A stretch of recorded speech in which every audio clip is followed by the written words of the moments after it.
Here with me now is Fred Guttenberg, who lost his daughter, Jamie, 5 years ago in the Parkland, Florida massacre. He's teamed up with criminologist and international gun policy consultant Thomas Gabor, who lost his father to gun violence. Together, they've written a new book, American Carnage, Shattering the Myths That Fuel Gun Violence. First of all, thank you for the book, which is a wonderful contribution. You have done so much, both of you, in your advocacy. And Fred, we've known each other since 2018. I wish we didn't, but we have. I wish I'd never met you, because I wish that Jamie were still here. She would be 20 this July. She was killed when she was 14. She was so beautiful. And, you know, I want to go back to the opening, because you talked about that family, a 6-year-old who's now an orphan, parents killed, and a sister killed. And these stories break me. Yesterday, and for the rest of this week, we are in Washington to hand out copies of American Carnage to every single member of Congress. We were in the Senate building yesterday when that story broke. And I can't begin to tell you how devastating it is to read stories like that, or the other family where 2 daughters were killed. It's the reason why Tom and I wrote the book. It's the reason why we're here in Washington, D.C., to make sure every member of Congress reads the book. Andrea, it is time in this country to stop listening to the liars. People like the governor of Texas, or the current senator of Texas, or the attorney general of Texas, who refuse to deal with the reality that their policies are the reason this latest shooting happened. Well, let's talk about Greg Abbott for a moment, because he said that the answer is mental health. Yet Texas, under his leadership, cut the budget by hundreds of millions of dollars for mental health programs, whatever they did have. And arguably, you know, you could argue that mental health is a piece of this, but AR-15s or AR-15 style weapons and the availability of them. Stop listening to the liars. Here's the thing. 20 years ago, there were 200 million weapons in America, now over 400 million. 20 years ago, AR-15 sales were less than 2% of all guns sold. Now they're 25%. That's everything you need to know about why this happened in Texas. Greg Abbott's policies. This person who did this week legally bought the gun in a private setting.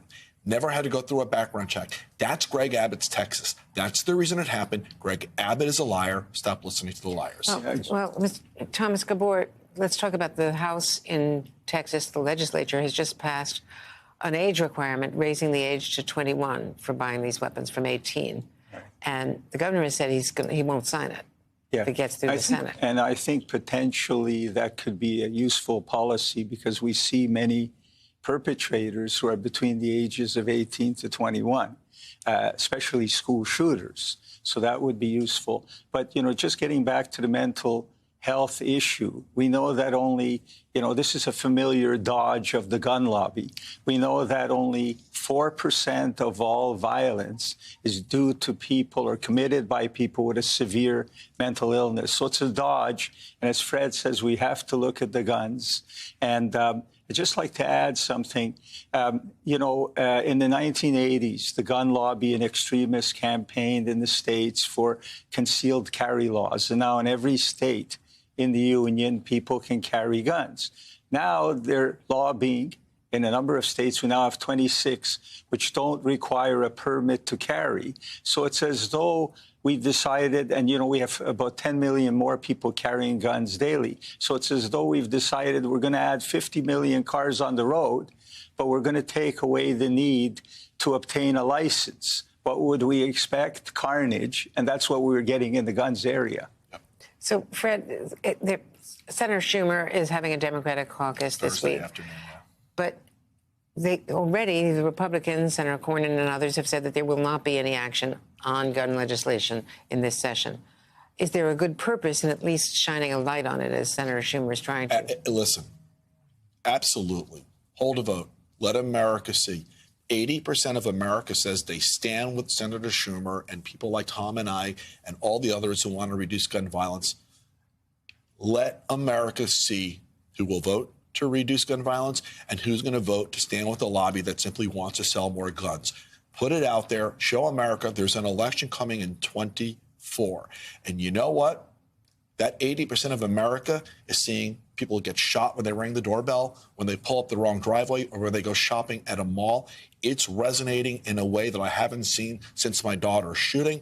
We're going to show up and vote on this issue. It's going to be the voting issue of 24. And people like Senator Cornyn and the others, they can go home. Fred Guttenberg, Thomas Gabor, thank you both so much. Thank you. And the book Sure. is American Carnage, Shattering the Myths That Fuel Gun Violence. Thank you both so much. Thank you, Andrea. Thank you very much.